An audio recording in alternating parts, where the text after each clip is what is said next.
किसी भी लोकतंत्र को अगर हमें सच में समझना है तो हमें चुनावी नतीजों के शोर से थोड़ा आगे जाना होगा और जनादेश की बनावट को, उसकी संरचना को देखना होगा। आज हम राजस्थान के एक विधानसभा क्षेत्र डीग कुम्हेर के जनादेश का एक गहरा विश्लेषण करेंगे। ये सिर्फ एक चुनाव की कहानी नहीं है, ये समझने की कोशिश है कि लोकतंत्र की जमीन पर आखिर कौन सी ताकतें काम करती हैं जो किसी भी नतीजे को आकार देती हैं। चलिए शुरू करते हैं। ये नंबर 7,895 ये सिर्फ एक आंकड़ा नहीं है। 2023 में डीग कुम्हेर विधानसभा चुनाव में जीत और हार के बीच का यह फासला था। हमारा आज का पूरा विश्लेषण, पूरी पड़ताल इसी एक नंबर के इर्द गिर्द घूमेगी। ये वो पहेली है जिसे हमें मिलकर सुलझाना है। आखिर ये फासला बना तो बना कैसे? तो फिर सवाल ये उठता है कि एक चुनाव का फैसला आखिर होता कैसे है? क्या ये सिर्फ उम्मीदवार के चेहरे पर होता है, या किसी पार्टी की लहर पर, या फिर उन अनकहे अनसुने मुद्दों पर जो जमीन पर लोगों की जिंदगी को हर रोज, हर पल प्रभावित करते हैं? इस विश्लेषण में हम एक जासूस की तरह इन सभी पहलुओं की जांच करेंगे और सबूतों के आधार पर एक पूरी तस्वीर बनाने की कोशिश करेंगे। देखिए, किसी भी नतीजे के क्यों को समझने से पहले उसके क्या को समझना बेहद जरूरी होता है। इसलिए हमारे विश्लेषण का ये पहला खंड है फैसले की संरचना, the anatomy of a verdict. इसमें हम 2023 के नतीजों के आंकड़ों को बहुत बारीकी से देखेंगे ताकि हमारी आगे की जांच के लिए एक ठोस, एक मजबूत आधार तैयार हो सके। तो ये है डीग कुम्हेर, राजस्थान के भरतपुर क्षेत्र में एक बहुत ही महत्वपूर्ण विधानसभा सीट। यहां के कुल मतदाता 2023 के आंकड़ों के हिसाब से 2,57,527 हैं। ये एक कृषि प्रधान क्षेत्र है जहां जाट समुदाय की आबादी काफी ज्यादा है, जो यहां के सामाजिक और राजनीतिक समीकरणों में एक बहुत अहम भूमिका निभाती है। अब जरा इन आंकड़ों पर नजर डालिए। 2023 के चुनाव में भारतीय जनता पार्टी को मिले 50.09% वोट और भारतीय राष्ट्रीय कांग्रेस को हासिल हुए 45.65% वोट। आंकड़े साफ दिखाते हैं कि मुकाबला कितना कड़ा था, कितना करीबी था। लेकिन यह भी साफ है कि विजेता पार्टी ने 50% का वो मनोवैज्ञानिक आंकड़ा पार किया जो एक निर्णायक बहुमत का संकेत माना जाता है। चुनावी नतीजे वो हवा में पैदा नहीं होते, वो जमीन से उगते हैं, लोगों की रोजमर्रा की चिंताओं और उनकी जरूरतों से पनपते हैं। तो चलिए अब हम आंकड़ों से हटकर डीग कुम्हेर की मिट्टी की आवाज सुनते हैं। हम उन मुद्दों को समझने की कोशिश करेंगे जो मतदाताओं के लिए सबसे ज्यादा मायने रखते थे। जैसा कि हमने पहले भी बात की, डीग कुम्हेर की अर्थव्यवस्था पूरी तरह से खेती पर निर्भर है। यहाँ के लोगों की आजीविका, उनकी उम्मीदें, उनकी परेशानियां, सब कुछ जमीन, पानी और फसल से जुड़ा हुआ है। यही इस क्षेत्र का आर्थिक और सामाजिक सच है और यही सच यहाँ की राजनीति को भी चलाता है। ये टेबल देखिए, ये सिर्फ आंकड़े नहीं, ये लोगों की आवाज है। दो मुद्दे सबसे ऊपर हैं जिनकी तीव्रता हाई यानी बहुत ज्यादा है, पानी की कमी और खेती से होने वाली आमदनी। ये सिर्फ चुनावी मुद्दे नहीं हैं, ये लोगों के अस्तित्व से जुड़े सवाल हैं। इसके बाद पानी, शिक्षा और स्वास्थ्य जैसी समस्याएं आती हैं, लेकिन पानी और किसानी की चिंता वो सबसे भारी है। तो असल में डीग कुम्हेर की राजनीतिक लड़ाई की कहानी पानी और आजीविका की कहानी है। जिस भी दल ने इन दो मुद्दों पर मतदाताओं का भरोसा जीता, जनादेश उसी के पक्ष में झुका। बाकी सब बातें इसके बाद आती हैं और यहीं हमें एक पल रुककर सोचना होगा। हमारे संविधान की मूल भावना हर नागरिक को गरिमापूर्ण जीवन देने की है और इन बुनियादी मुद्दों पर एक जिम्मेदार सार्वजनिक संवाद उसी गरिमा को सुनिश्चित करने का पहला कदम है। कोई भी चुनाव अपने आप में अकेला नहीं होता, वो एक लंबी कहानी का हिस्सा होता है।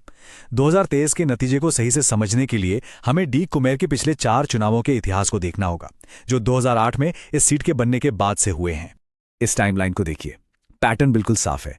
2008 में बीजेपी जीती, 2013 और 2018 में कांग्रेस ने जीत हासिल की और फिर 2023 में बीजेपी ने वापसी कर ली।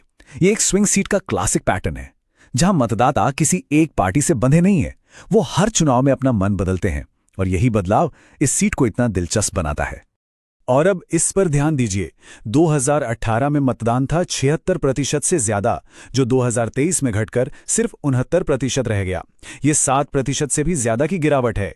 ये एक बहुत बड़ा संकेत है। इसका मतलब है कि एक बड़ा तबका जिसने 2018 में वोट दिया था, 2023 में वोट देने के लिए घर से नहीं निकला। अब ये गिरावट किसके लिए फायदेमंद रही और किसके लिए नुकसानदेह है, ये जीत हार के अंतर को समझने के लिए बहुत महत्वपूर्ण है।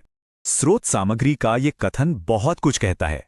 इसका मतलब है कि जब किसी सीट पर मतदान प्रतिशत इस तरह घटता बढ़ता है तो जीतता वही है जिसका जमीनी संगठन ज्यादा मजबूत होता है।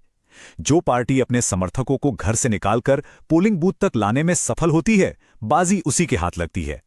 ये लड़ाई सिर्फ विचारों की नहीं बल्कि जमीनी प्रबंधन की भी है। तो अब तक हमने समस्या का विश्लेषण किया है, अब हम समाधान की ओर बढ़ेंगे। किसी भी सीट पर एक स्थायी जनादेश बनाने के लिए एक रणनीतिक खाके की, एक ब्लूप्रिंट की जरूरत होती है। ये सिर्फ चुनाव जीतने के लिए नहीं बल्कि शासन करने का अधिकार अर्जित करने का ब्लूप्रिंट है। यहां हम चतुर्मुख सिद्धांत की बात कर रहे हैं, जिसके 4 स्तंभ हैं। पहला, चुनावी रणनीति यानी सामाजिक समीकरणों को साधना। दूसरा, संगठनात्मक ताकत यानी बूथ स्तर तक की तैयारी। तीसरा, नैरेटिव की स्पष्टता यानी जनता तक अपनी बात पहुंचाने की कला।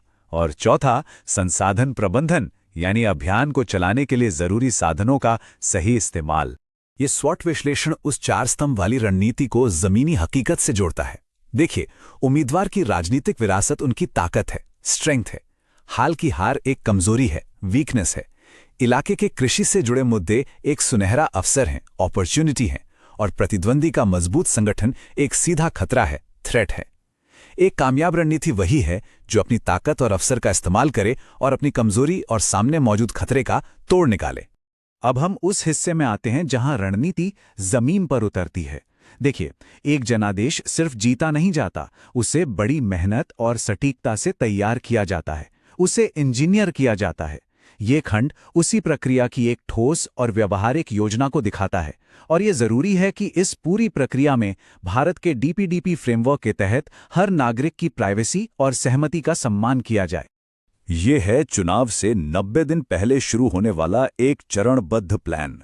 पहले 30 दिनों में यानी D90 से D60 तक पूरे क्षेत्र का ऑडिट और संगठन का पुनर्गठन। अगले 30 दिनों में D60 से D30 तक हर वर्ग के लिए विशेष अभियान और मीडिया का इस्तेमाल। फिर D30 से D7 तक जमीनी अभियान को और तेज करना। और आखिरी हफ्ते में सारा ध्यान सिर्फ एक चीज पर, ज्यादा से ज्यादा अपने समर्थकों से वोट डलवाना। और आज के दौर में जमीनी अभियान डिजिटल रणनीति के बिना अधूरा है। इसमें कुछ तेज तर्रार तरीके शामिल हैं।